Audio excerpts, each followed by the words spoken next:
Alléluia. Je vous salue tous ce matin dans le nom précieux de Jésus-Christ. J'espère que vous vous portez bien ce matin et que la semaine a été merveilleuse. Amen. Je bénis encore le Seigneur pour la vie du pasteur Donald Soro et la vie de maman Christine Soro, qui me font encore la grâce d'être là aujourd'hui devant vous pour vous libérer ce message que Dieu a permis que je puisse vous donner. Amen, amen. Donc, ce matin, nous avons comme pour thème 7 raisons de suivre Jésus. Comprenez pourquoi j'ai chanté... j'ai oublié le chant. J'ai décidé de suivre Jésus. Parce que quand nous décidons de suivre Jésus, nous ne regardons plus derrière. Nous ne reculons plus. Nous laissons tout derrière nous. Amen. Décidons de marcher avec celui qui a la vie, avec celui qui a la vérité, avec celui qui ne change pas. Parce que les hommes, vous pouvez comme ça marcher avec eux, et après des années et des années, vous allez vous rendre compte qu'en fait, vous n'avez pas marché ensemble. Ils ont toujours marché à côté. Ils ont toujours cherché à vous dribbler. Mais Jésus est celui avec qui, quand on marche, on est sur la bonne voie. Amen. Donc ce matin, nous avons comme pour thème 7 raisons de suivre Jésus. 7 raisons de suivre Jésus. Jean 6, 35 nous dit, Jésus leur dit, je suis le pain de vie. Celui qui vient à moi n'aura jamais faim, et celui qui croit en moi n'aura jamais soif. Amen. Celui qui vient à moi, je suis le pain de vie. Celui qui vient à moi n'aura jamais faim, et celui qui croit en moi n'aura jamais soif. Plusieurs personnes dans la vie, nous cherchons des motivations. Nous cherchons des raisons pour faire ou pour suivre quelqu'un. Nous cherchons un tas de choses, un tas de raisons pour atteindre certains objectifs ou pour décider, pour avoir des décisions qui auront un impact dans nos vies. Amen. Les disciples étaient avec Jésus et ça pouvait paraître facile pour eux parce qu'ils étaient physiquement avec Jésus. Ils allaient de lieu en lieu avec Jésus parce qu'ils voyaient. La foule au milieu de Jésus vivait les miracles de Jésus. La foule au milieu de Jésus vivait tout ce que Jésus faisait. Amen. Ils étaient là à chaque instant. Jésus dit, celui qui vient à moi n'aura plus jamais soif. Alors cette foule-là, chaque jour était auprès de Jésus. Parce elle voyait les miracles que Jésus accomplissait chaque jour. Chaque jour, la foule mangeait. Chaque jour, la foule buvait. Chaque jour, la foule dormait. Les gens cherchent des raisons pour suivre Jésus. La foule avait cette raison-là. La foule avait la raison de dire, mais lui, il nous donne à manger. Mais lui, il nous donne à boire. Avec lui, nous dormons dans la sécurité. Les disciples aussi, quand ils marchaient avec Jésus, ils avaient cette raison-là, que la parole venait de lui. Ils reconnaissaient en lui le Messie. Ils reconnaissaient en lui l'homme envoyé par Dieu. Amen. Le prophète qu'ils attendaient depuis très longtemps. Alors chacun de nous, nous cherchons chaque jour une raison. Chaque jour, nous cherchons les motivations. Souvent, quand notre foi essaie un peu de diminuer, nous cherchons la motivation pour réactiver cette foi. Souvent, quand nous perdons la force de faire quelque chose ou bien d'aller quelque part, nous essayons par tous les moyens de trouver cette force-là. Et c'est pourquoi aujourd'hui, nous voulons parler de 7 raisons. Il y en a bien plusieurs. Il n'y en a pas que les 7 raisons, mais il y a plus. Amen. Cette foule qui suivait Jésus était remplie de diverses personnes. Celles qui le suivaient juste pour le besoin, juste pour leurs besoins primaires, manger, boire, dormir. Celles qui aimaient uniquement son enseignement, sans la mettre en pratique, parce que ses enseignements faisaient plaisir. C'est comme quand on vient à l'église. Il y a des personnes qui viennent uniquement pour entendre les gens parler, pour entendre l'homme de Dieu parler, parce qu'il prêche bien, parce qu'il se tient bien, il a une bonne éloquence. On aime l'entendre parler. Souvent, nous allons dans des conférences, pas parce que nous voulons recevoir quelque chose, mais parce qu'on admire la façon de parler de cette personne-là. On admire ce que cette personne dit, bien que cette chose-là, nous ne la mettons pas en pratique. Mais nous aimons entendre la personne quand elle sort les mots de sa bouche. On dirait même que ces mots sont mielleux en fait quand nous les entendons dans nos oreilles. Et beaucoup de personnes marchaient comme ça avec Jésus. D'autres venaient chaque jour parce qu'ils avaient la raison. C'était leur ventre. D'autres venaient parce qu'en entendant ces paroles, ça leur faisait du bien. Ça leur faisait du bien. Amen. Et d'autres réellement croyaient véritablement que celui-ci était le Messie. Comme les disciples qui marchaient. La foule était grande. Et quand on comptait la foule, on dit 5 000 hommes. On ne comptait pas les femmes. Et je ne pense pas qu'on comptait les enfants.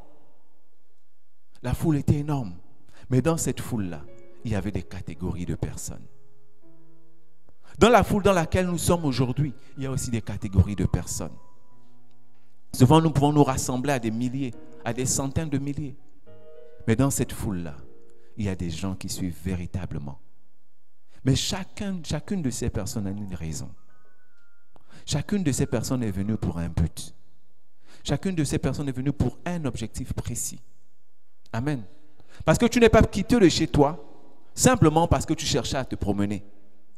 Simplement parce que tu voulais détendre tes pieds que tu es dans cette salle-là. Je pense que tu as eu le temps de réfléchir à la veille.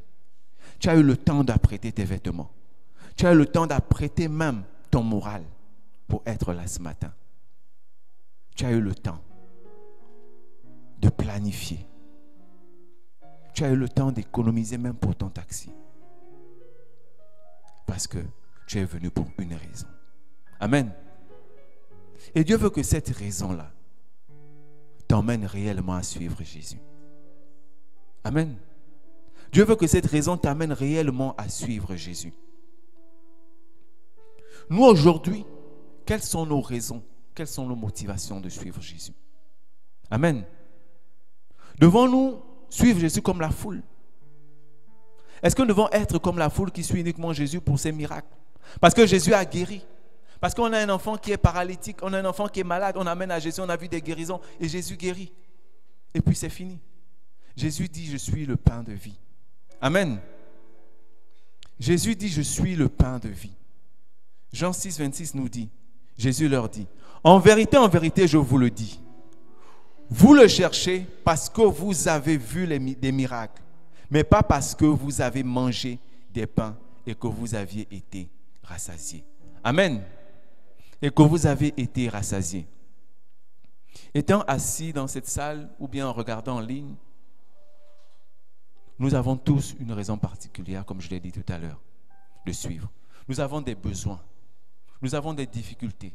Nous avons des déserts que nous traversons. Nous avons des objectifs à atteindre dans la vie. Amen. Est-ce que la foule, quand elle cherchait, ou bien quand elle suivait Jésus, elle était en tort? Aujourd'hui, si nous rencontrons une personne qui est capable de résoudre nos problèmes, nous ne l'abandonnerons plus. Chaque jour, nous serons chez cette personne.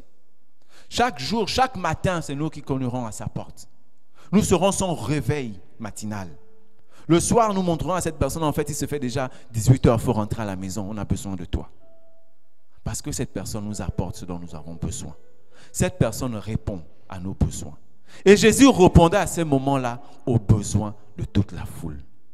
Jésus répondait à ces moments aux besoins de toutes les personnes qui étaient présentes et qui le cherchaient et qui le suivaient. Amen. Jésus dit en vérité, vous me cherchez parce que vous avez vu des miracles. Et beaucoup de personnes aujourd'hui viennent à l'église parce qu'ils ont vu des miracles. Beaucoup de personnes viennent à l'église aujourd'hui parce qu'ils ont entendu qu'en fait, dans cette église, on sauve. Dans cette église, on guérit. Dans cette église, on donne, on partage la prospérité. Dans cette église, on donne des enfants. Dans cette église, on célèbre des mariages. Amen. Mais est-ce la raison pour laquelle réellement nous devons nous accrocher? Est-ce que nous devons nous arrêter au simple fait de vouloir satisfaire nos raisons charnelles? Amen. Est-ce que c'est la raison véritable? Amen. Il n'est pas mauvais de chercher à manger. Il n'est pas mauvais de chercher à boire. Il n'est pas mauvais de chercher où on peut dormir. Amen. Jésus lui-même dit, je suis le pain de vie. Le pain ici est comparé aux choses dont nous avons besoin. Amen. Le pain ici est comparé à nos désirs, à ce dont le corps a besoin. Être le pain, ça veut dire manger. Donc Jésus ne dit pas que c'est mauvais, parce que si c'était mauvais, il n'aurait pas multiplié le pain. Si c'était mauvais, il ne devait pas donner à manger. Il ne devait pas faire des miracles. Amen. Mais Jésus sait que c'est bon. Jésus sait que c'est nécessaire. Ce sont des besoins primaires. Parce que si quelqu'un a faim, comment il comprendra la parole de Dieu? Amen. Si quelqu'un a soif, s'il ne sait pas où dormir, comment il écoutera la parole de Dieu et la mettra en pratique réellement? Je pense que son cœur sera divisé. Je pense qu'il sera partagé. Une personne qui vient à l'église chaque dimanche et quand elle rentre chez elle, elle n'a pas à manger. Vraiment, c'est difficile. Chaque semaine, c'est un combat. Dans 7 jours dans la semaine, elle mange peut-être 3 jours. Le reste de jours, elle rend grâce à Dieu. Mais souvent, quand la tentation arrive, ces personnes-là vont très facilement. Amen. Donc Jésus savait qu'étant le pain de vie, il devait donner à manger. Voici pourquoi il dit, venez à moi et vous n'aurez plus faim. Amen. Il parle de cette nourriture physique. Mais Jésus s'adresse aussi aux disciples. Jésus s'adresse aussi au peuple. Pas de façon physique uniquement, mais de façon spirituelle. Mais les hommes et la foule qui suivaient Jésus n'ont vu que le côté physique de la chose. Et beaucoup de personnes dans les assemblées, beaucoup de personnes dans des réunions, beaucoup de personnes dans des congrès religieux ne suivent que le côté physique. Beaucoup de personnes remplissent les églises pour juste des raisons physiques. Amen. On ne va pas au-delà. On cherche la guérison, donc on vient. Aujourd'hui, si on dit notre voisin a l'antidote de notre problème. Dans sa prière, il suffit qu'il prie et qu'il nous impose les mains. Automatiquement, nous sortons de nos problèmes. L'église à Bachalom va se vider. Parce que beaucoup de personnes cherchent des choses charnelles. Beaucoup de personnes sont attachées à leurs désirs. Beaucoup de personnes sont attachées au pain physique. Amen. Beaucoup de personnes n'ont que dans leur regard ce qu'ils peuvent avoir dans les mains. Amen. Mais nous pouvons voir que le reproche de Jésus n'est pas dans le fait de chercher le pain, mais dans le fait de se limiter. De se limiter uniquement au pain. De se limiter uniquement à ce qui est physique, à ce qui est terrestre, à ce qui est charnel. Jésus est bien là pour nous donner le pain. Mais ce n'est pas tout. Souvent, dans des familles, il y a une personne qui est là pour vous donner des choses. Mais il ne veut pas juste vous donner. Il voudrait que vous appreniez à pécher. Mais nous nous contentons uniquement de manger ce qu'il nous donne. Et quand la personne coupe, on traite la personne de tous les noms. On se met à dire cette personne est mauvaise. Cette personne c'est un charlatan. En fait, si j'ai des problèmes, c'est à cause de cette personne. C'est à cause de mon oncle, c'est à cause de ma tante. Parce que tout simplement, elle a arrêté de te donner. Parce qu'elle a coupé en fait. Elle n'a pas voulu que tu te limites au simple fait de chercher le pain ou de manger chaque jour. Mais elle voulait que tu ailles plus loin. Elle voulait que tu ailles plus loin, que tu ne te limites pas à ça. Vous savez, récemment, je prenais mon petit frère à l'aéroport et quand on arrive à la maison, on parlait un peu des activités professionnelles et tout, et il me racontait une histoire. Dans le sens de la famille, un jeune garçon qui voulait ouvrir une entreprise. Et il s'est dit, il a une tante qui a assez d'argent.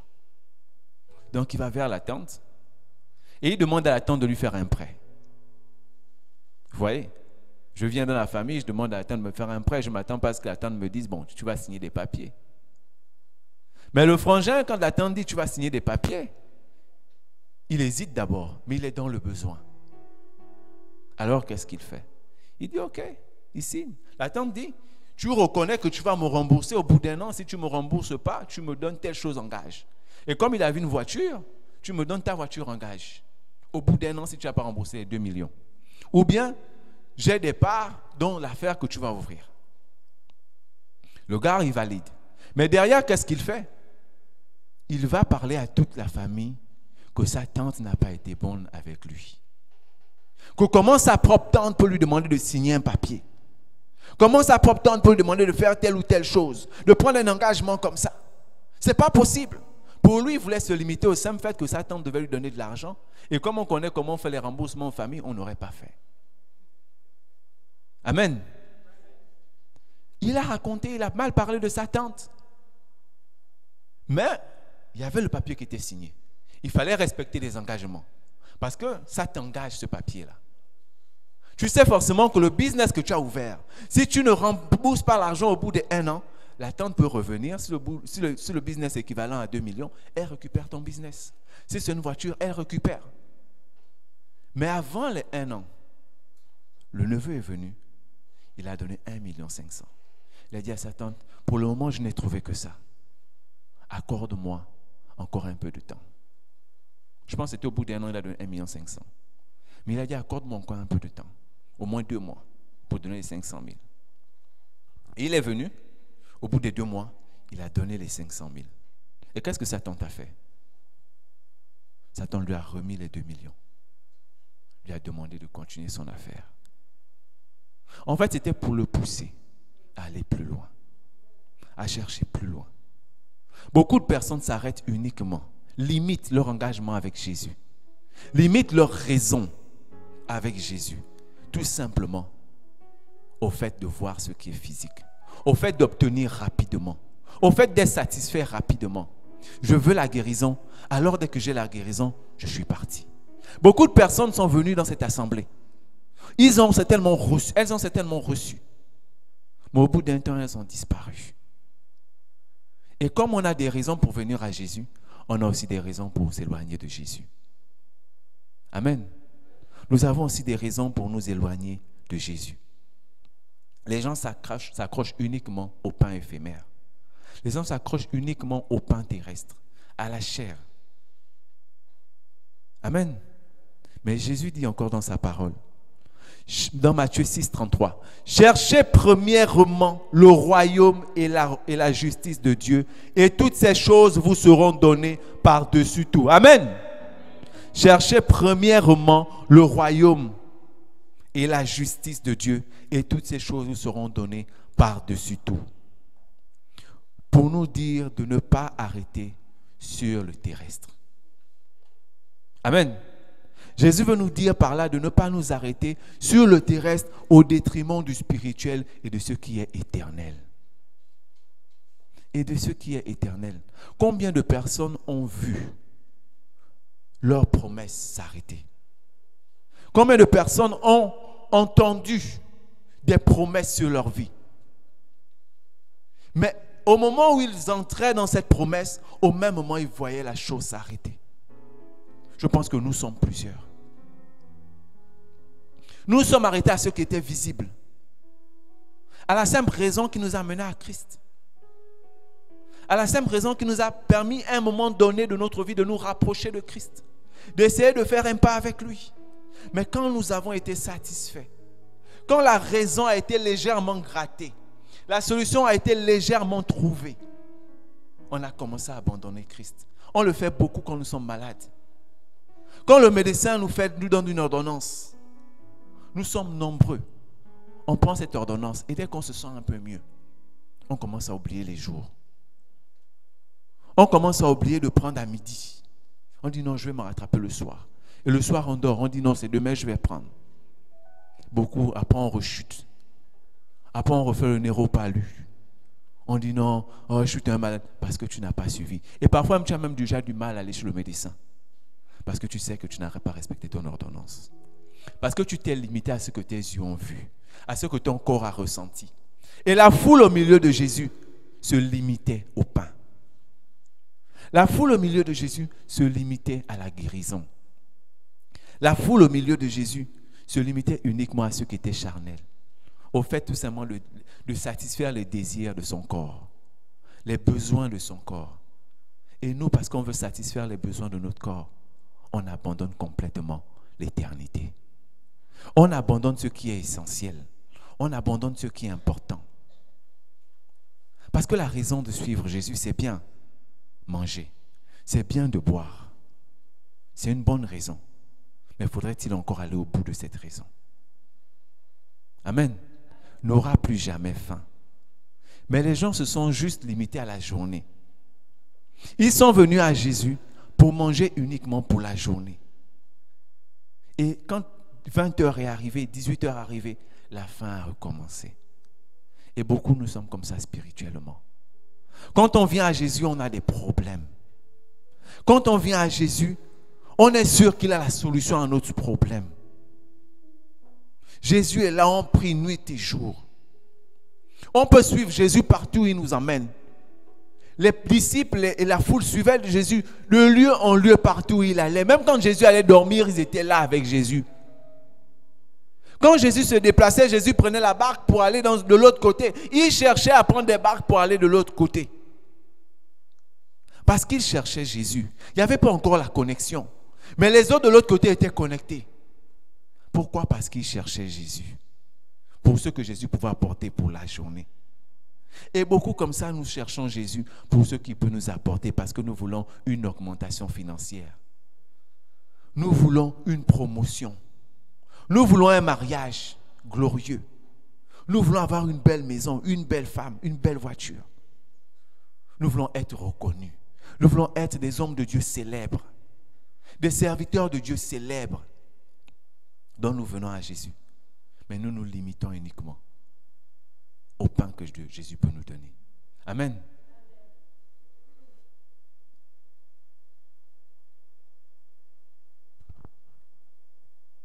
Ce que je suis en train de dire ce matin, ce n'est pas pour faire comprendre aux gens, bien pour montrer aux gens que ça, le manger et la guérison n'est pas importante. Oui, toutes ces choses sont importantes dans nos vies. Nous avons besoin de ça. Nous avons besoin de chercher Jésus pour nos besoins. Si j'ai besoin d'argent aujourd'hui, je n'irai pas certainement voir une autorité. Je vais commencer par prier.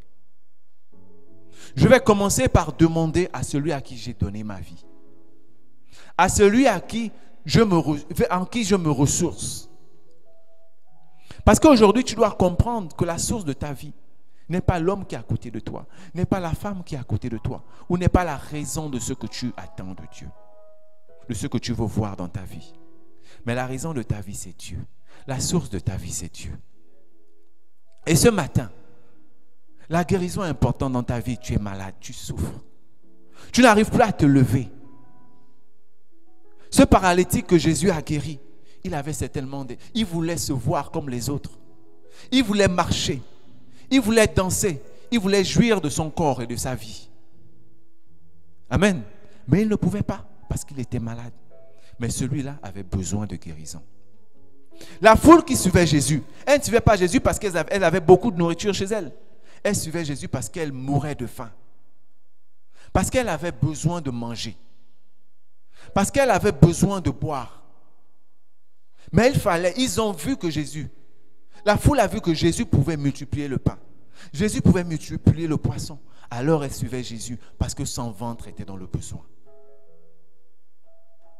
Parce que son ventre avait besoin de manger. N'arrête pas de prier Dieu. N'arrête pas de mettre cela en raison dans ta vie. Le fait de le dire aujourd'hui n'est pas de pousser les gens à se dire « je vais arrêter de demander à Dieu » ou bien « je vais arrêter de venir à l'église parce que j'ai envie de me marier ». Non, viens à l'église, c'est une raison pour te marier. Parce que Jésus peut te donner le mari qui te convient. Jésus peut te donner la femme qui te convient. Jésus peut te donner le mariage qui te convient ou le travail qui te convient. Viens à Jésus pour cette raison. Mais ici, je veux faire comprendre que la raison pour laquelle nous venons ne doit pas se limiter au simple fait de la chair. Amen. Ne doit pas se limiter au simple fait de vouloir simplement du pain et de dire, bon, devant, je vais me débrouiller. Parce qu'il y a des gens qui se contentent de ça. En tout cas, Jésus m'a donné déjà le mariage, le pasteur là ou l'église là, non, je vais me débrouiller devant. Si ça tangue un peu, je prie. Je peux même prier à la maison, c'est possible. On n'a pas seulement dit non, on peut seulement prier à l'église. Beaucoup de personnes ont ce raisonnement-là. Ce n'est pas seulement à l'église qu'on va prier. On peut aussi prier à la maison. Parce que le Saint-Esprit est partout. Mais quand tu es venu chercher ce que tu as eu, quand cette raison t'a poussé à venir en ces lieux, tu avais oublié que le Saint-Esprit était partout. Amen. Tu avais oublié cette raison-là. Tu avais oublié réellement que cette raison aussi, tu pouvais l'avoir chez toi. Cette motivation, tu pouvais l'avoir chez toi. Mais tu es venu dans une assemblée. Tu es venu auprès d'un homme de Dieu. Tu es venu auprès de Jésus. Amen. Tu t'es dit non, certainement chez moi, la prière n'est pas assez puissante. Certainement, ma vie n'est pas assez bonne. Je vais aller vers des gens qui ont des vies vraiment droites. Des gens qui essaient de marcher vraiment selon la parole de Dieu. Et tu es venu. Ils ont prié pour toi. Ils ont multiplié. Et tu as reçu le pain de vie. Tu as reçu la solution à la raison qui t'a emmené, au problème qui t'a emmené, à la souffrance qui t'a conduit en ces lieux, à la souffrance qui t'a conduit auprès de Jésus. Ces raisons sont bonnes. Toutes ces raisons, quelle que soit la raison, ne néglige pas ta raison. Tes raisons sont bonnes. Mais cette raison que je vais donner ne sont pas pour vous dire qu'il n'y a que ces 7 raisons. Il n'y a pas que ces 7 raisons. La raison que tu as dans ton cœur est une bonne raison. Tu as besoin de manger, c'est une bonne raison pour venir à Christ.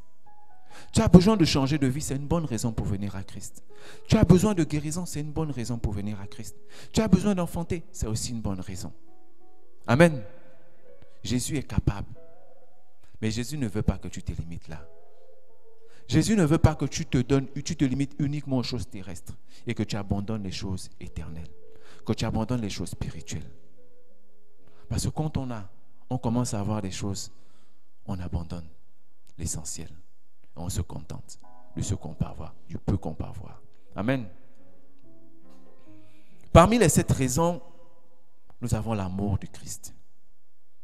Amen. Comme première raison, l'amour de Christ.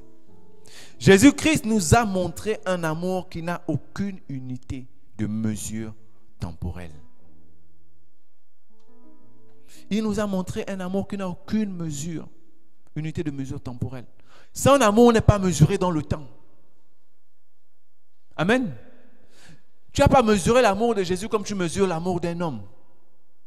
Aujourd'hui, tu as rencontré un homme qui t'aime. Mais demain, dans 10 ans plus tard, cet homme regrette pourquoi il t'a épousé. Le même homme qui disait qu'il ne pouvait pas vivre sans toi, que tu étais l'oxygène de sa vie. Aujourd'hui, il arrive à vivre sans toi. Aujourd'hui, il a trouvé un autre oxygène. Aujourd'hui, il respire autrement qu'avec toi. L'amour de Jésus ne se mesure pas. Ce n'est pas le temps qui définit l'amour de Jésus. Ce n'est pas le temps qui définit si Jésus t'aime aujourd'hui, il va encore t'aimer demain. Parce que bien avant que tu ne sois là, Jésus t'aimait déjà. Mon frère, ma soeur, bien avant que tu ne sois ce matin à Abba Shalom, ce matin, dans ce monde, Jésus t'aimait déjà. Parce qu'il te connaissait déjà. Ne mesure pas l'amour de Jésus à ce que tu fais.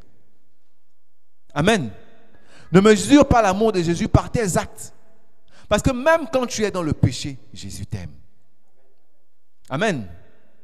Ne mesure pas l'amour de Jésus à ce que les gens disent de toi. Les gens te disent que tu es raté. Les gens te disent que tu ne vaux rien. Amen. Ce n'est pas ceux qui mesurent l'amour de Dieu, l'amour de Jésus pour toi. Jésus nous a montré une preuve d'amour tellement grande en donnant sa vie à la croix de Golgotha, en mourant pour nous. Mais bien avant même ça, quand ce même peuple qui suivait Jésus, cette même foule qui suivait Jésus, est arrivé devant Ponce Pilate, ils ont oublié que ce Jésus-là a trouvé la solution à leurs problèmes. Amen. Et beaucoup de personnes oublient à un moment donné, quand ils sont devant une situation où il faut choisir, ils oublient qu'ils ont commencé à demander à Jésus. Mais parce qu'ils sont dans ce que Jésus a donné, ce qu'ils voulaient, ils oublient qu'ils ont reçu ça par Jésus et pour Jésus. Amen. Tu peux continuer à jouer, s'il te plaît. Ils oublient que c'est par Jésus qu'ils ont reçu ça. Et beaucoup sont comme ça. Et la foule ce jour-là devant Ponce Pilate a oublié. Quand il fallait choisir Barabbas ou Jésus, tous ont crié Barabbas. Libérez Barabbas. Mais même là encore, Jésus a montré une preuve d'amour pour Barabbas. Parce que Jésus n'avait pas besoin que la foule puisse crier pour Barabbas. Jésus n'avait même pas besoin que la foule puisse le libérer. Jésus pouvait se libérer. Mais Jésus a préféré que Barabbas, par amour pour Barabbas qui était captif, que Barabbas soit libéré et que lui soit emprisonné. Est-ce que vous voyez déjà, bien avant même d'arriver à la croix, la puissance de l'amour de Jésus? Rien que sur cet homme-là, la puissance de l'amour de Jésus, rien que sur Barabbas, avant d'arriver à l'ultime sacrifice de la croix, à la mort de la croix, un homme était captif, était emprisonné. Parce qu'il avait volé, c'était un brigand. Mais Jésus n'a pas accepté que cet homme soit condamné. Jésus n'a pas accepté que cet homme retourne en prison. Il avait l'occasion d'être racheté. Barabbas a fait la rencontre de celui qui a la grâce, de celui qui a l'amour qui surmonte toute autre chose. Alors Barabbas ne pouvait pas passer devant cet amour-là et ne pas en profiter. Alors Jésus a commencé avant la croix à manifester l'amour sur Barabbas. Il s'est livré pour que Barabbas puisse sortir. Amen. Quel est ce grand amour-là? Quelle est cette preuve qu'on veut pour suivre Jésus? Cette raison-là qu'il nous faut encore pour suivre Jésus. Rien que l'amour de cet homme. Vous savez, on peut aimer comme on veut. On peut crier sur les toits qu'on aime, mais jamais comme Jésus. Le 14 février, des gens ont célébré l'amour. Des gens ont célébré le je t'aime. Ils ont vécu ça en cette journée-là. Les gens ont trouvé l'occasion d'être avec leur amoureuse, leur amoureux, ou peut-être la personne qu'ils aiment ou qu'elles aiment. Mais ces mêmes personnes-là qui profitaient de ce temps, en fait, voulaient juste parfois, certains voulaient justifier leur péché. Parce que l'amour que Jésus manifestait, s'il faut le manifester le 14 février, le monde même ne suffirait même pas. Les gens ne seraient plus dans la détresse. Les orphelinats seraient remplis. Parce que s'il faut célébrer l'amour, les hôpitaux devaient être remplis de fleurs. Mais qu'est-ce qu'on a vu? On a vu juste des femmes avec des chocolats. On a vu des vendeuses de roses. Juste parce qu'on ne voit qu'un pan de l'amour. L'amour entre l'homme et la femme. On ne voit que cet amour-là. Mais Jésus n'est pas mort pour célébrer cet amour. Ce n'est pas mauvais d'aimer une femme. Ce n'est pas mauvais d'aimer un homme. Mais ne te limite pas au simple fait d'aimer, de ressentir un désir charnel. Célébrer l'amour, c'est célébrer l'amour de Jésus. Ces mêmes personnes qui ont célébré ce jour-là, ce sont ces mêmes personnes qui sont remplies d'égoïsme. Ce sont ces mêmes personnes qui sont remplies de haine. Ce sont ces mêmes personnes qui sont remplies de tellement de mauvaises choses. Mais quand ils ont eu l'occasion de même manifester cet amour envers leur prochain, ils sont allés encore vers une copine qui draguait. Au lieu de le célébrer avec leur prochain, avec leur mère, avec leurs frères, avec leurs sœurs, nous sommes encore allés célébrer avec la personne qu'on drague depuis longtemps. Parce qu'on veut montrer qu'on aime. On est capable de dépenser. On est capable de perdre la tête. Amen. L'amour de Christ. L'amour de Christ. Un amour qui ne dépend pas de notre état physique, de notre situation sociale, de notre appartenance religieuse. Jésus n'a pas dit qu'il venait donner un amour de religion.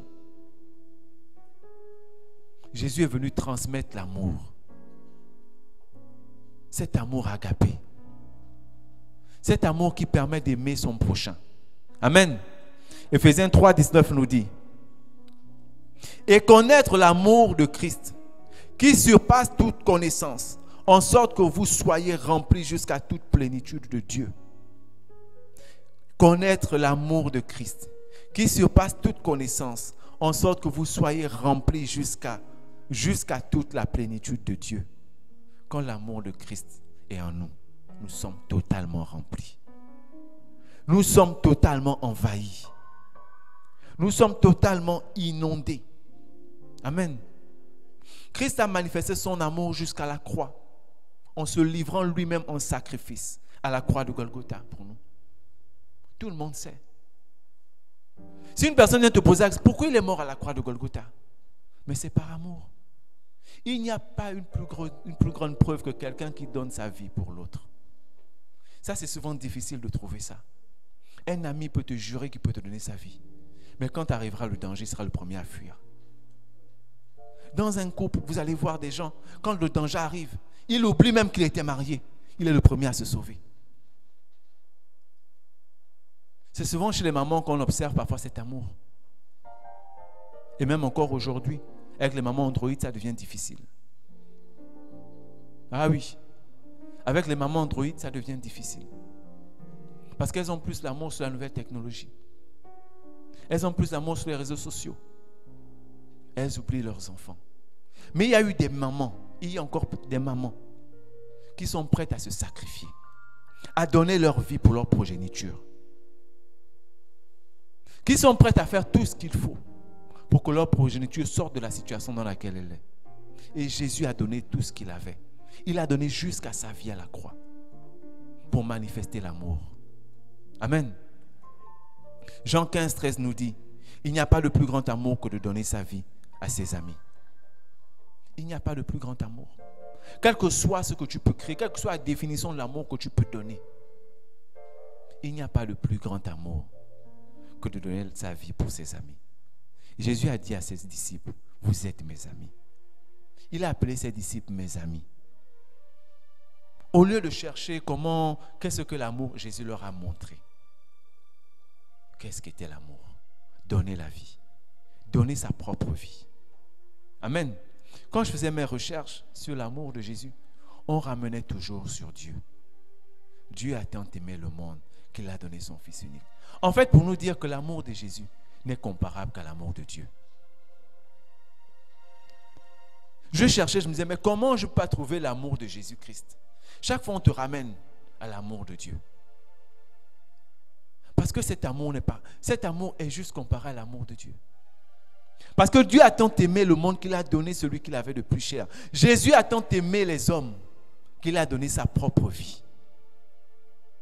Il n'a pas voulu que les hommes périssent. Jésus ne veut pas que tu te limites aujourd'hui sur le pain. Jésus veut que tu regardes à l'éternité. Il veut que la raison pour laquelle tu le suives soit l'amour. Amen. Et pour suivre Jésus, pour manifester cet amour que Jésus a manifesté, Jésus lui-même le dit. Dans son commandement, Jean 13, 34, « Je vous donne un commandement nouveau. Aimez-vous les uns les autres comme je vous ai aimé. Vous aussi, aimez-vous les uns les autres. » Amen. Aimez-vous les uns les autres comme je vous ai aimé. Un commandement nouveau. Aimez-vous les... Est-ce que tu peux aimer Jésus? Est-ce que tu peux aimer ton frère comme Jésus t'a aimé? Souvent, on a des difficultés. Souvent, c'est difficile. Parce que Jésus, son amour est allé jusqu'à la croix. Son amour est allé même jusqu'à se faire condamner pour nous. Est-ce que tu es prêt à te faire condamner pour ton frère? Si ton frère a fait quelque chose et que les parents viennent demander c'est qui, est-ce que tu es prêt à dire c'est moi et recevoir les coups? Je pense que beaucoup ne sont pas capables. Si le pasteur vient là et trouve un désordre, qui a fait? Beaucoup de personnes vont s'éloigner, on va laisser le fautif. Est-ce que notre amour est prêt à aller jusque-là? Amen. Est-ce que notre amour est prêt à aimer notre prochain à ce point-là? Au point de donner sa propre vie. Pourtant, nous savons que notre frère est coupable. Pourtant, nous savons que ce frère-là est coupable. Mais je suis prêt à donner ma vie pour que ce frère-là sorte de cette situation. Si mon frère vit telle situation, c'est parce qu'il a voulu. Mais est-ce que je suis prêt à donner ma vie pour que ce frère-là sorte de ça? Amen. Nous connaissons l'amour de Jésus. 1 Jean 3, 16 nous dit, « Nous avons connu l'amour en ce qu'il a donné sa vie pour nous. Nous aussi, nous devons donner notre vie pour nos frères. » Amen. Nous aussi, nous devons donner nos vies pour nos frères. Quiconque aspire à être comme Christ doit manifester l'amour. Ce n'est pas possible de crier tous les jours, « Je veux être comme toi. Je veux être un imitateur de Christ. » Et dès que tu ouvres tes yeux, automatiquement ton cœur se remplit de colère parce que tu as vu quelqu'un faire quelque chose qui ne te plaisait pas. Dès que tu sors de ce lieu, ton cœur est rempli de rancœur. Parce que tu penses encore, quand tu vas arriver dans cette maison-là, la personne que tu as laissée là-bas t'énervait depuis hier soir. Le problème que vous avez eu hier soir n'est pas encore réglé. Et tu ne penses même pas régler. Amen. Rien que sur ces petites choses-là, nous avons déjà du mal à ressembler à Christ. Mais c'est une raison pour laquelle nous devons marcher, nous devons suivre Christ. Moi, j'ai décidé de suivre Jésus. C'est une décision, mon frère. C'est un choix. Tu veux choisir de suivre Jésus? Alors choisis de marcher dans l'amour. Choisis de manifester, de pratiquer cet amour-là. Arrête de parler de l'amour du bout des lèvres, de l'amour de la rousse, l'amour du 14 février. Parle de l'amour de Jésus-Christ. Manifeste l'amour de Jésus-Christ. Manifeste cet amour-là qui change ton être. Amen. Dieu nous attend. Dieu veut que nous puissions suivre Christ en manifestant cet amour. Car comme je répète, quiconque aspire à être comme Christ doit manifester l'amour de Christ. Ce n'est pas possible de manifester un autre amour si tu aspires à être comme Christ. Ça ne peut pas marcher. Amen. En deux, donner la possibilité de nous repentir. Christ nous donne la possibilité de nous repentir. La repentance, nous devons comprendre, est déjà le fait de changer de chemin. Amen. La repentance est le fait de changer de chemin. Le fait de reconnaître ses fautes ou ses transgressions et de revenir sur le bon chemin, sur la bonne voie. Beaucoup de personnes parmi nous avons commis des fautes. On a commis des transgressions. On a chuté. Nous sommes tombés. Bien qu'on nous ait répété plusieurs fois que ce n'était pas bon, nous sommes tombés. Amen. Mais une des raisons importantes de suivre Jésus, c'est que par la grâce, amen, par la grâce qui vient par Jésus, il est possible aujourd'hui de nous repentir sans être jugé. Même si ta vie était sale dans le passé, Jésus te permet de laver ta vie. Amen. Même si ta vie ne ressemblait à rien dans le passé, Jésus te permet aujourd'hui de revenir. Il rend cela possible pour toi, pour moi, pour nous, de nous repentir de nos fautes, de nous repentir de nos transgressions, de nous repentir d'être tombés maintes et une fois. Matthieu 3:2 nous dit, il disait, repentez-vous car le royaume des cieux est proche. Ça, c'est Jean qui le disait. Repentez-vous car le royaume des cieux est proche. Amen. Il est temps de nous repentir aujourd'hui. Quel que soit le chemin que tu as emprunté dans ton passé, quel que soit ce que tu as fait dans ton passé, les gens t'ont dit que tu ne vas plus jamais changer. Les gens t'ont dit que ta vie se limite là. Il faut leur dire aujourd'hui que celui qui est mort sur la croix de Golgotha pour moi, là, il m'a permis d'avoir un nouveau départ. Jésus m'a permis d'avoir un nouveau départ. Alors ce matin, je peux proclamer que Jésus me restaure totalement. Jésus fait de moi une nouvelle créature. Car toutes les choses anciennes sont passées et toutes choses sont devenues nouvelles. La repentance te ramène sur un nouveau chemin. Qu'est-ce que tu as fait jusqu'à aujourd'hui qui t'empêche de vivre? Amen. Qu'est-ce que tu as fait jusqu'à aujourd'hui qui t'empêche de suivre Jésus? Si cette raison-là t'empêchait de marcher avec Jésus, cette raison aujourd'hui, de savoir que Jésus te donne la possibilité de te repentir, peut te ramener à suivre Jésus. Amen. Prends conscience ce matin que tu peux venir au pied de Jésus, abandonner tout ce que tu as fait à ses pieds et tu seras changé. Quel que soit ce que les hommes t'ont dit, quel que soit l'homme de Dieu que tu as vu, qui t'a dit dans ta vie que tu ne pourras plus jamais changer, parce que le péché que tu as commis là est impardonnable. Tu ne peux, ta vie là, Tu as commis tellement de péchés que ce n'est pas possible. Tu as été dans les rues, tu as volé, tu as braqué, tu as tué. Barabbas a tué. Même celui qui était sur la croix avec Jésus a volé. Il est allé sur la croix parce qu'on a certainement conclu que ce n'était pas pardonnable ce qu'il a fait. Mais devant Jésus, Jésus a dit, même tu seras le premier qui va rentrer avec moi. Cet homme-là, il a eu un nouveau départ. Barabbas, je suis sûr que sa vie n'a plus été la même. Il a eu un nouveau départ. Est-ce que ta vie était pire que Marie, la prostituée? Même elle a eu un nouveau départ. Marie, la sœur de Lazare, elle a eu un nouveau départ. Ils sont nombreux que j'ai cités dans les dimanches précédents qui ont eu de nouveaux départs. Alors ce n'est pas ta vie qui n'aura pas de nouveau départ. Cesse de croire que tu ne peux pas suivre Jésus parce que tu n'as pas eu une vie sainte. Beaucoup parmi nous avons péché. Ce n'est pas parce qu'aujourd'hui nous nous tenons devant vous et qu'on prêche, qu'on ne pêche pas ou qu'on ne tombe pas. Mais avec Christ, par la grâce, nous avons un nouveau départ.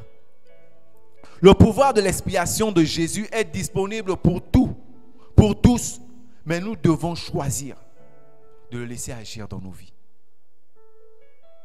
Nous devons choisir de laisser ce pouvoir-là agir dans nos vies. Parce que si tu ne laisses pas ce pouvoir agir dans ta vie ne pourra pas changer. Tu vas revenir plusieurs fois devant. Chaque fois qu'on demandera à celui qui veut changer, tu vas revenir. Mais ton cœur lui-même n'a pas encore décidé de changer de vie. Chaque fois quand tu sors, tu reviens encore sur les mêmes choses. Les mêmes amis te rappellent, tu retournes parce que tu n'as pas encore décidé de te repentir réellement. Et beaucoup de personnes sont encore ce matin dans cette situation-là. Parce qu'ils ont encore cette raison-là qui leur fait croire qu'ils ne peuvent pas suivre Jésus. Ce matin, Jésus veut te dire, il a rendu la repentance disponible pour toi. Amen. Toute personne qui veut suivre Christ doit décider de changer de vie, de se repentir de cette transgression afin de suivre Jésus. Amen. Tu veux marcher avec Jésus, alors décide de changer de voie. Tu es sur cette voie-là. Jésus te montre la voie. Pourquoi tu insistes? Amen. Pourquoi tu insistes? Jésus a rendu cela possible. Jésus a rendu cela disponible. Jésus veut que ta vie soit restaurée. Jésus veut te donner un nouveau départ. Jésus veut aujourd'hui déclencher un nouveau plan avec toi. Souvent quand nous faisons les plans architecture, parfois il y a des choses qui ne passent pas. Parfois quand on vient à la réalisation, il y a des choses qui n'arrivent pas à bien fonctionner. Mais qu'est-ce qu'on fait? On revient et on retravaille. Parfois quand ce plan-là ne rentre pas sur le terrain, on vient et on remodifie. Mon terrain de départ est comme ça. Alors je voulais que ma maison soit comme ça. Mais aujourd'hui, les gens ont tellement bouffé mon terrain qu'aujourd'hui ma maison sera comme ça. Parce que c'est un nouveau départ. Jésus veut que tu puisses avoir un nouveau départ dans ta vie. Ne limite pas Jésus au simple fait qu'il te donne la vie chaque matin. Parce que beaucoup de personnes pensent limiter Jésus au simple fait qu'il se réveille. Et c'est pour ça qu'il dit, Seigneur, je te dis merci pour la vie que tu m'as donnée. Et puis c'est tout. Il y a des gens, quand ils sont dans des difficultés, ils disent toujours, c'est comme ça que je suis. Tu n'es pas comme ça. Arrête de te dire que tu es comme ça. Tu n'es pas comme ça. Tu as toujours cru que tu étais comme ça. Tu n'es pas comme ça. Jésus veut que tu changes. Et ce matin, c'est disponible pour toi. Toi qui me suis ce matin, c'est disponible pour toi. Jésus veut que ta vie change. Quel que soit ce que tu as fait. Tu étais en prison 10 ans, 20 ans, 30 ans. Tu es tous les jours en train d'aller en prison. Tu es tous les jours en train de revenir dans les mêmes vomissures. Tu es tous les jours le même qu'on reproche les mêmes choses. Ce matin, Jésus te dit, il y a un nouveau départ pour toi. Ce matin, Jésus te dit, tu peux revenir sur le bon chemin. Il ne suffit que d'un choix, que d'une décision. C'est vrai, vous allez me dire, est-ce que c'est simplement de dire, Seigneur, voilà, je décide? Non. Tu le fais réellement. Réellement. Entre toi. Cela ne dépend pas d'un homme. Mais cela dépend de ta relation. Cette relation que tu veux avoir avec Jésus. Ce matin, Jésus te donne la possibilité de te repentir de tes fautes. La prostituée, moins on la lapidait. Je laisse même celle qu'on lapidait, mais celle qui est venue mettre le parfum au pied de Jésus. Quand elle a vu Jésus, quand elle a entendu parler de Jésus, elle s'est dit que ma vie aujourd'hui, là, je dois changer. Et on dit le parfum qu'elle est venue frotter coûtait tellement cher. En fait, quand on parle de ce parfum, on veut représenter l'importance qu'elle a donnée à Jésus. De dire, elle laisse, elle verse, elle nettoie les pieds de Jésus avec ce parfum-là. Certainement, toute sa fortune était dans ce parfum. Pour séduire les hommes qu'elle séduisait, c'était avec ce parfum. Et elle a dit, ce parfum-là, elle va le verser aux pieds de Jésus. Elle va essuyer avec ses cheveux. Cette femme-là a vu sa vie changer. Quel que soit ce que tu as fait dans le passé, quel que soit le nombre d'enfants que tu as enlevés, quel que soit le nombre de personnes que tu as braquées, c'est encore possible aujourd'hui de changer. Tu as menti, tu as volé, tu as fait tout ce que tu voulais faire. C'est encore possible aujourd'hui de changer.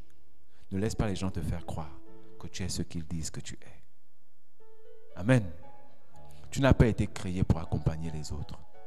Tu n'as pas été créé pour établir une maison à la prison centrale. Tu n'as pas été créé pour vivre dans la rue.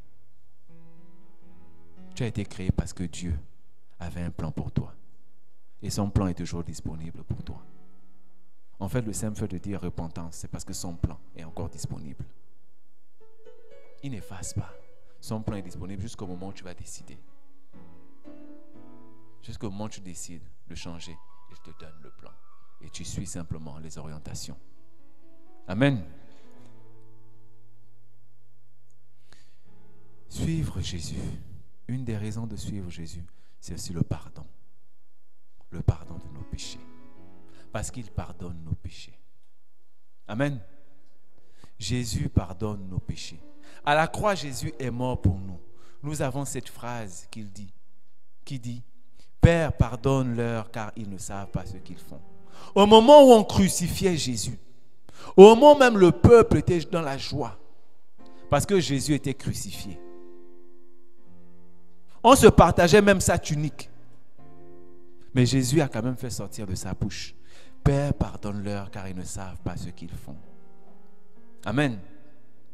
Matthieu 26, 28 nous dit « Car ceci est mon sang, le sang de l'alliance qui est répandu pour plusieurs pour la rémission des péchés. » Le sang de Jésus qui a coulé. Amen. Jésus aujourd'hui peut te pardonner tes péchés. Je dirais même Jésus aujourd'hui te pardonne tes péchés. Si nous voulons suivre Jésus, nous devons manifester la grâce de Jésus qui nous incite à pardonner à celui qui nous a offensés. Amen. Si tu veux suivre Jésus, pour suivre quelqu'un, il faut marcher comme cette personne. Comme je l'ai dit au départ, si tu commences à... Les hommes, tu peux marcher avec eux pendant 10 ans. Tu vas constater qu'en fait, vous n'étiez pas sur la même voie. Vous n'avez pas les mêmes centres d'intérêt. Bien que vous parlez un peu pareil. Parce qu'il voulait te tromper. Mais Jésus ne fait pas ça. Tu veux suivre Jésus, commence à pardonner. Jésus te pardonne, mais Jésus veut aussi que tu pardonnes. Amen. Il y a plusieurs personnes qui t'ont fait du mal, même en venant peut-être ce matin. Il y a un taximan, il y a une personne sur la route qui t'a bousculé. Et quand tu as regardé, tu as vu cette personne, tu as peut-être insulté. Pour ceux qui conduisent, il y a peut-être un taxi qui t'a fait un faux pas sur la route. Et tu t'es emporté. En tant que tu venais à l'église. Mais Jésus peut encore te dire ce matin, pardonne à ton frère. Amen. Beaucoup de personnes parmi nous, nous avons des gens que nous avons emprisonnés depuis des années. Nos pères, nos mères, nos frères, nos sœurs, nos amis, même que nous ne voyons même plus. Nous sommes séparés en mauvais termes. Jésus te demande de pardonner.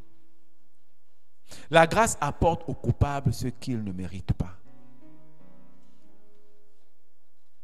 La grâce que Jésus a apportée apporte aux coupables ce qu'ils ne méritent pas. Amen. Quelqu'un t'offense, pardonne. C'est vrai que ce n'est pas facile, mais pardonne. C'est même là où il y a le vrai pardon. Ce n'est pas juste parce que la personne t'a refusé un bonbon que tu as dit j'ai pardonné, ou bien je pardonne tous les jours. Non, il y a des situations que tu vas rencontrer dans ta vie.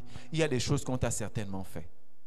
Même tes propres parents t'ont fait certainement des choses que tu n'arrives pas à pardonner jusqu'à aujourd'hui. Et beaucoup sont bloqués dans leur vie. Beaucoup n'arrivent pas à suivre Jésus parce qu'elles ont cette rancœur-là dans leur cœur. Vous pouvez voir des gens en train de chanter la louange, adorer Dieu, prier tous les jours, aller dans les orphelinats, aller dans les hôpitaux. Mais si vous ouvrez un temps soit peu leur cœur, vous allez voir toutes ces personnes qui se plaignent. Toutes ces personnes qui n'ont pas vu la lumière depuis longtemps. Parce que le pardon ne s'est pas manifesté dans la vie de cette personne-là. Mais suivre Jésus, c'est aussi manifester la grâce. C'est de donner aux coupables. C'est de donner aux coupables ce privilège-là, cette grâce-là, d'être totalement pardonné. La personne sait qu'elle a commis un péché, qu'elle t'a offensé. Mais toi aussi tu sais que celui que tu suis est le maître du pardon. Amen. Celui que tu suis est le maître du pardon. Si nous croyons en Christ, Dieu ne nous impute plus nos péchés. Si nous croyons en Christ, Dieu ne nous impute plus nos péchés. Alors toi aussi tu peux pardonner à l'autre. Amen. Arrête d'en vouloir à ta soeur ou à ton frère qui t'a fait du mal, ça fait 10 ans. Vous vous êtes disputés pour une petite chose, pour un problème d'enfant. Et cette rancœur-là, ce pardon-là envahit ta vie et a bloqué toute ta vie. Même quand tu viens à l'église, il suffit qu'on parle de pardon, ça remonte en surface. Parce que tu sais au fond de toi que tu n'as pas pardonné. Beaucoup de frères et de sœurs n'arrivent plus à se rencontrer. Beaucoup de personnes n'arrivent même plus à se voir en peinture ni en photo. Parce qu'elles n'ont pas pardonné. Amen. Beaucoup de personnes sont mortes avec ça dans le cœur. Parce qu'elles ont gardé rancune à une personne pendant longtemps. Elles n'ont pas voulu pardonner leurs péchés. Mais vous savez, la mort et la vie ne dépendent pas d'un homme. Ça dépend de Dieu. Et le jour où Dieu a enlevé cette personne-là, la personne s'est vue totalement anéantie. L'ennemi a pris surface dans la vie de cette personne-là. Au point où elle pense aujourd'hui qu'elle ne peut plus suivre Jésus. Que même quand elle vient à l'église, en fait, elle n'est pas sur la vraie voie. Parce qu'il y a ce pardon qu'elle n'a pas donné. Mais aujourd'hui, Dieu veut te dire que tu as encore la possibilité. N'attends pas que la personne parte. N'attends pas de te poser un tas de questions que Seigneur Jésus, est-ce que quand la personne est partie, le pardon était quand même? Non. Aujourd'hui même, tu peux encore demander pardon à ton frère. Tu peux encore demander pardon à ta soeur. Tu peux encore ramener la réconciliation par ce pardon. Beaucoup de familles sont divisées juste à cause d'un pardon. Juste à cause d'un simple péché. Beaucoup de parents n'ont plus vu leurs enfants depuis des années. Beaucoup d'enfants aujourd'hui regrettent de ne pas avoir dit pardon demandé pardon à leurs parents. Ou pardonner leurs parents. Nous savons au Gabon, beaucoup de pères n'ont pas reconnu leurs enfants. Et nous vivons ça tous les jours. Donc cette haine-là a rempli nos cœurs. Je en fais partie. Vous savez, une fois le pasteur avait parlé, ça remonte à, je ne sais pas, c'était 2 ans, avait parlé du fait de pardonner à nos parents. Cette rancœur elle était dans mon cœur. Mon père et moi, on pouvait se voir comme ça, ne se saluer pas. Je passe, il passe. Comme si on avait eu un problème dans le passé. Une fois, je me rappelle, à un moment de mon fils, on était au Secado. Il me demandait souvent, mais ton père c'est qui? Ton père c'est qui? Bon, c'est son nom que je porte. Et une fois dans ces cadeaux, il était en face de nous. C'est comme ça que je touche, je dis bon, c'est lui. Et quand il me voit, il bouge la tête. C'était tout. Je me suis retourné, je suis parti. Mais cette rancœur-là, bien que je vivais, bien que je semblais être en paix avec moi-même, mais chaque fois que j'étais devant une situation où quelqu'un parlait d'un papa, je ressentais cette haine entrer en moi. À beau trouver toutes les raisons du monde, cette haine-là était en moi. Mais une fois, le pasteur avait demandé, c'était un nouvel an, je crois bien, d'appeler. Je vous assure, c'était difficile. Ma maman n'est plus là, elle est maintenant en France. Ça fait peut-être 5 ans déjà.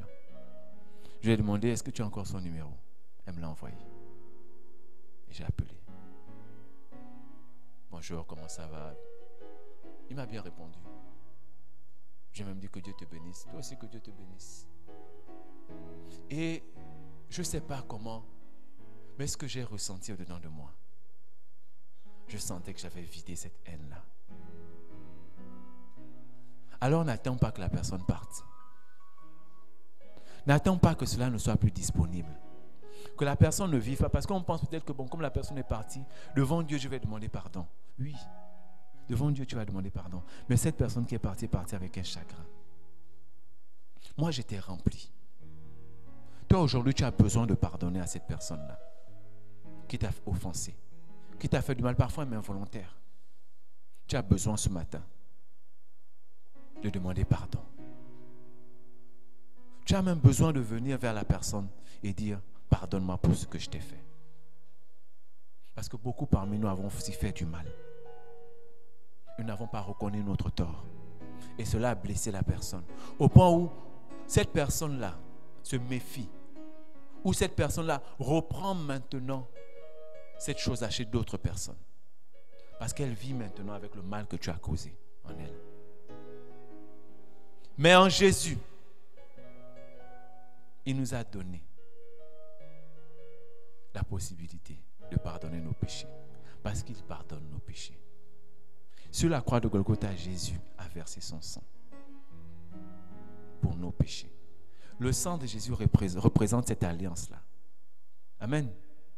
Le sang de Jésus représente cette alliance-là. Quand nous prenons la Sainte Seine, c'est cette alliance-là, de son sang, qui efface nos péchés, qui nous purifie. Amen. Quand je faisais les cours de liturgie, on disait le sang de Ève, le sang d'Adam, le sang de Ève, oui, non pas Ève, d'Abel, excusez-moi. Le sang d'Abel a crié de la terre jusqu'au ciel pour demander vengeance. Amen. Mais le sang de Jésus crie chaque fois pour demander pardon des péchés. Chaque fois, la même opération s'est faite.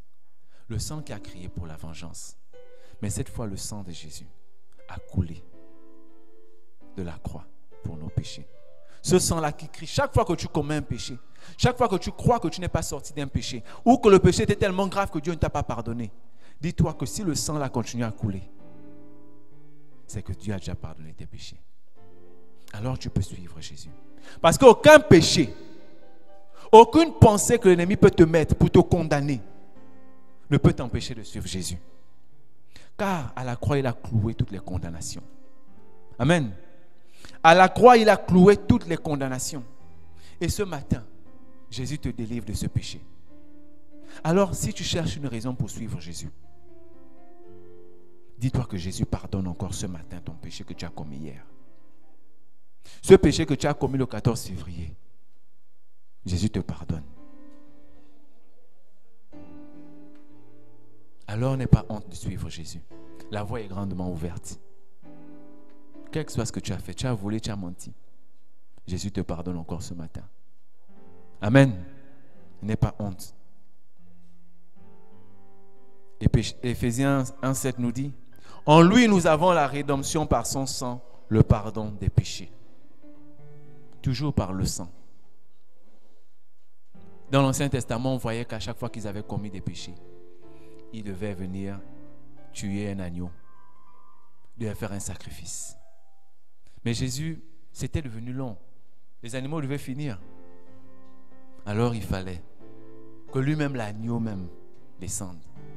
Pour te montrer que tu n'as plus besoin de venir d'égorger, de venir en sanguinaire, de voir le sang, de te réjouir de ce sang-là qui est sur ton corps. Non, il n'a plus voulu de ça. Il a dit, je vais donner ce qui est plus important. Jésus a donné sa vie. Son sang a coulé. Et quand ce sang a coulé là, il nous a tous pardonnés. Amen. Nous ne sommes plus esclaves du péché. Répète-toi tous les jours, je ne suis plus esclave du péché. Je ne suis pas esclave du péché. Parce que Dieu t'a délivré. Chaque fois que l'ennemi vient murmurer au-dedans de toi, que rappelle-toi le péché là que tu as fait. Le pasteur ne connaît pas ce péché là. Tu es venu devant le pasteur, tu as raconté. Mais à ce niveau-là, tu as déformé. Jésus te dit, ce matin, tu peux encore me suivre. Parce que ce péché-là, l'ennemi ne pourra pas t'avoir avec. Parce que je t'ai déjà pardonné. Amen. Le brigand qui était sur la croix, l'ennemi pensait qu'il avait eu. Regardez un peu la scène. Le gars était là, c'était fini pour lui, il était mort. Donc le diable se réjouissait. Il était content. Qu'un de plus de mon côté. Déjà toute sa vie m'a servi. Toute sa vie. Mais il ne s'attendait pas à ce que Jésus aurait fait. À ce que Jésus devait faire. Parce qu'au dernier moment, Jésus a mis un balayage. Et à ce moment-là, Jésus a récupéré une âme. Donc malgré toute la joie de l'ennemi, toute ta vie là, il n'a vu que péché, péché, péché, péché. Même quand tu sembles faire le bien, tu es encore dans le péché. Jésus vient au dernier moment. Il te dit, ma vie là, je l'ai donnée pour toi. Alors tu n'es plus dans le péché. Tu es pardonné. Tes péchés te sont pardonnés. Quand Jésus guérissait, il disait, marche, tes péchés te sont pardonnés. Au point où même les pharisiens pensaient qu'il blasphémait. Ce matin, Jésus te dit encore, moi je ne pense pas qu'il blasphème. Jésus te dit encore, tes péchés te sont pardonnés. N'aie plus honte, n'aie plus peur. Ne regarde plus derrière toi. Tu as décidé de suivre Jésus.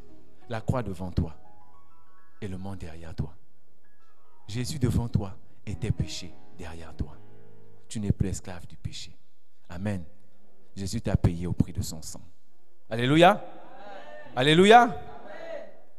C'est bon, hein? Quand tu commences à parler, comme tu n'as même pas envie de t'arrêter. Jésus est la vérité. On va s'arrêter par là parce que j'ai bien dit qu'il y avait 7, là nous sommes juste à 4. Nous sommes en train d'arriver au temps. Jésus est la vérité. Jean 14, 6 nous dit, Jésus lui dit, je suis le chemin, la vérité et la vie. Nul ne vient au Père que par moi. Amen. Une raison encore de suivre Jésus. C'est parce que Jésus est la vérité. L'évangile nous a été donné par Jésus. Et l'évangile est la vérité. Amen.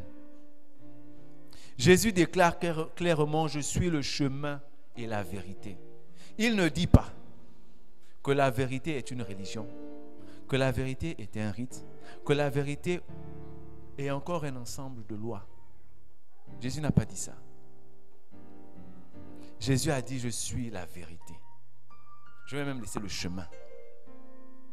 Quand tu suis sur un chemin. Mais Jésus te dit, je suis la vérité. Il le dit clairement. Il ne s'est pas caché. Amen. Nous pouvons comprendre par ces mots que la vérité est personnifiée par la personne même de Jésus-Christ. Il n'y a pas de vérité sans Jésus. Il n'y a aucune vérité sans Jésus. Si quelqu'un te parle de la parole sans te parler de Jésus, il te ment. Il te flatte. Il veut te séduire. Amen. Une vérité sans Jésus n'est pas une vérité. Si tu as une vérité, semble-t-il, sans Jésus, sur quel chemin tu marches? Sur quel chemin penses-tu marcher? Et ce n'est sur le chemin du mensonge. Et celui qui te conduit, c'est où il te conduit. Parce que toute personne qui parle sans Jésus n'a aucune vérité.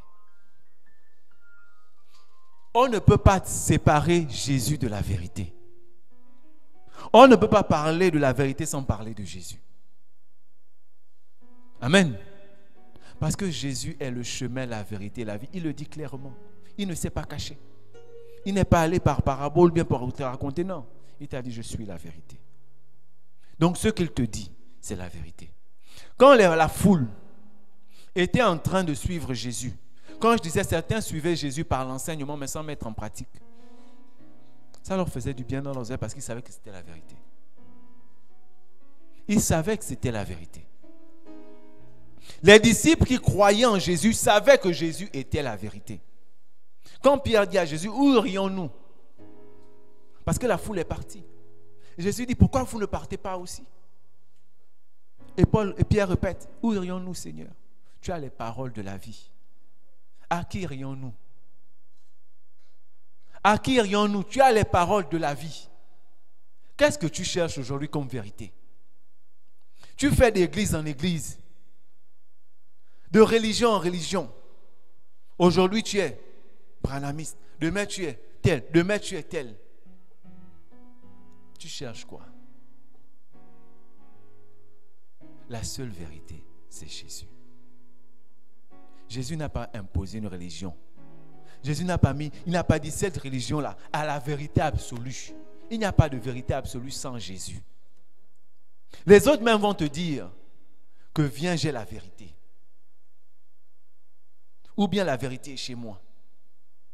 Mais si Jésus n'est pas dedans, ce n'est pas la vérité. Quelle que soit la splendeur du bâtiment, quelle que soit l'éloquence de l'homme qui est devant toi, il n'a pas forcément la vérité quand il n'y a pas Jésus. Amen. Alors toute personne qui veut suivre Jésus doit connaître ce Jésus. Amen. Parce que tu ne peux pas marcher avec quelqu'un. Tu ne peux pas décider de suivre une personne sans connaître la personne. Amen. Tu ne peux pas. Si tu suis quelqu'un, c'est que tu connais cette personne. C'est que tu as au moins fait des recherches sur cette personne. Tu as au moins pris le temps de parler avec cette personne pour au moins essayer de capter des signaux.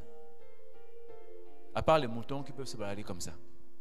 Mais quand tu n'es pas un mouton, tu sais au moins que là, quand je marche avec telle personne, c'est que je connais où cette personne est mon part. Je connais le comportement de cette personne. Au point qu'on vient de te dire, regarde cette personne, ce qu'elle a fait. Tu sauras que non, il est capable ou elle est capable de faire ça, mais ça quand même, c'est pas ça.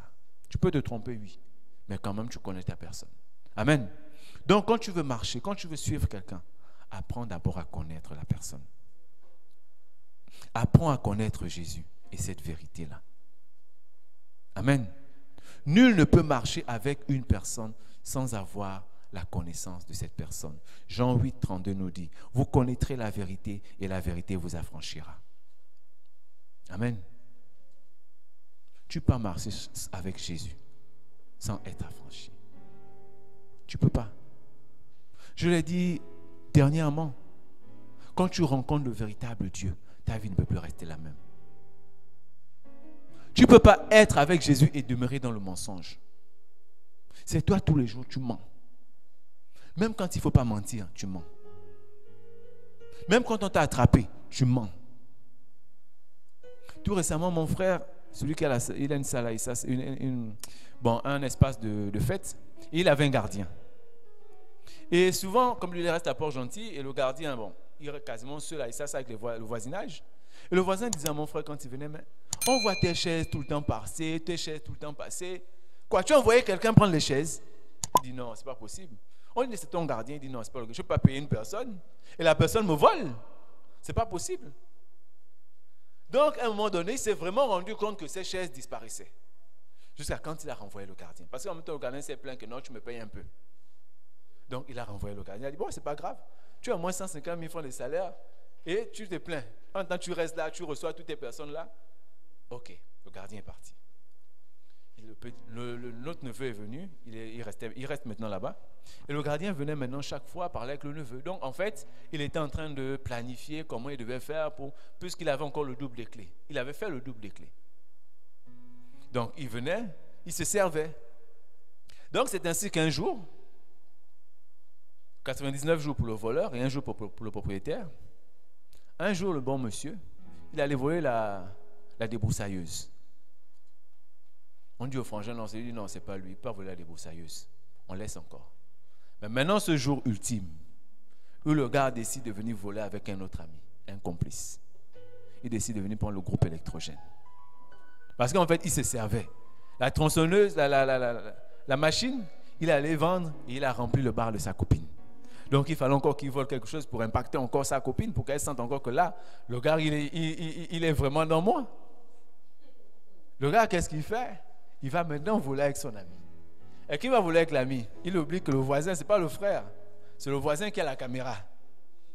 Donc, la caméra, à 2 h du matin, filme le voleur en train d'aller prendre l'ami, où il a l'espace, parce que l'ami ne connaît pas l'endroit. Mais la caméra montre les allées et venues. Il va chercher le gars pour prendre le groupe électrogène. Finalement, ils arrivent à prendre le groupe électrogène. Mais, il y a les vidéos. Quand on interpelle le bon monsieur, on lui dit non, c'est toi qui allais voler. Il dit non, je n'ai pas volé. On dit c'est toi qui as volé le groupe électrogène. Mon frère me dit si je sais, s'il n'y avait pas de vidéo, je n'aurais même pas cru que c'était lui. Mais le gars jure devant les policiers qu'il n'a pas volé le groupe électrogène.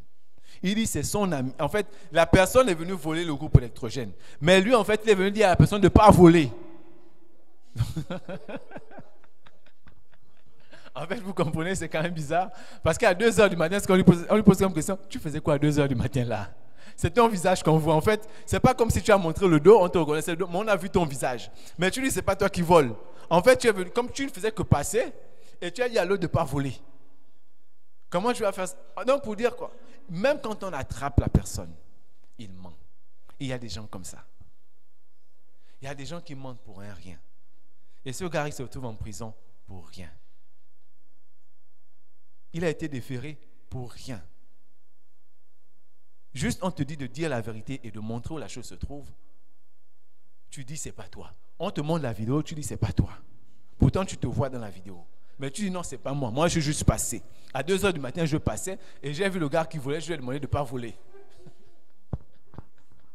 Donc, vous comprenez qu'il y a des personnes comme ça. Même au milieu de nous. Qui prient Dieu tous les jours. Qui sont vraiment affermis. Dans tout. Mais ces personnes-là ont le mensonge dans la bouche. Ils vont servir.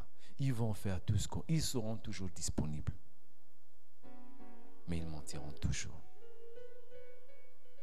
Ils ne connaîtront même plus, ils ne feront même plus la différence de la vérité et du mensonge. Amen. Quand tu marches avec Jésus, quand tu suis Jésus, tu connais la vérité. Toi-même au fond de toi, il y a cette voix qui te dit ce que tu fais n'est pas bon. Parce que tu as la vérité en toi. Tu ne peux pas dire que tu as Jésus et la vérité est en train de se télécharger. Non. Si tu as Jésus, c'est que tu as déjà téléchargé la vérité.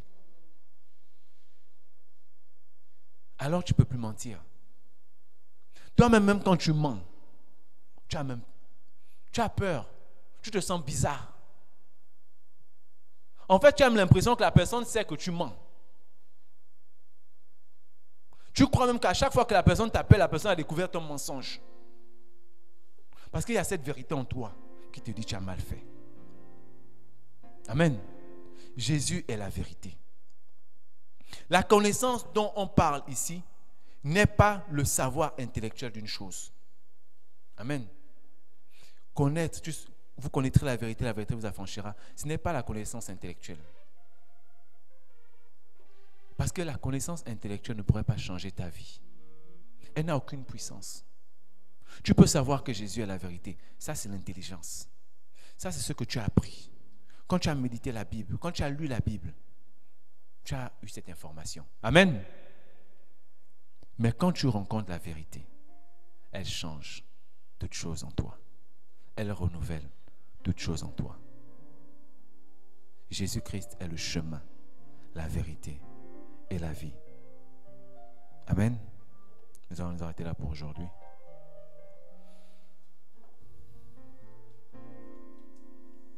Nous allons bénir le Seigneur pour cette parole.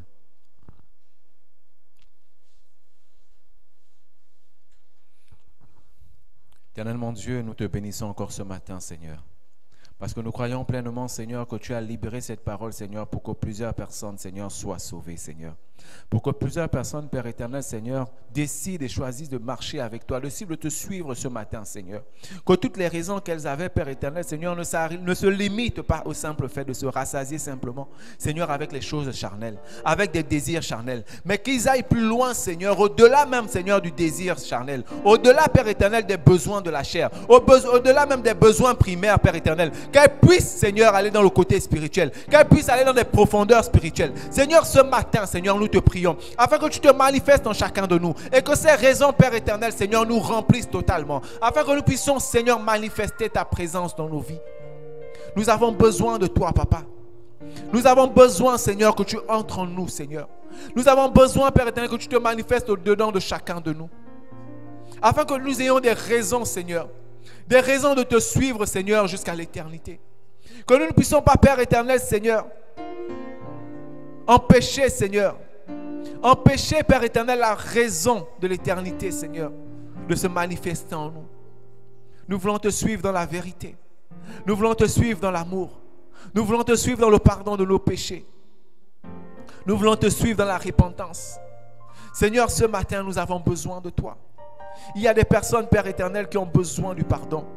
Il y a des personnes qui ont besoin de demander pardon. Seigneur, accorde cette force en eux. Accorde cette force en elles, Père éternel, afin de pouvoir demander pardon, Seigneur. Des personnes qui veulent se repentir, afin de demander, Père éternel, Seigneur, une repentance totale, de changer de voie. Seigneur, manifeste l'amour, Seigneur, en chacun de nous. Nous avons besoin de toi, Papa. Nous avons besoin de ta présence dans nos vies. Merci encore pour ce message que tu as libéré. Merci encore, Père éternel, Seigneur, parce que tu règnes au milieu de nous.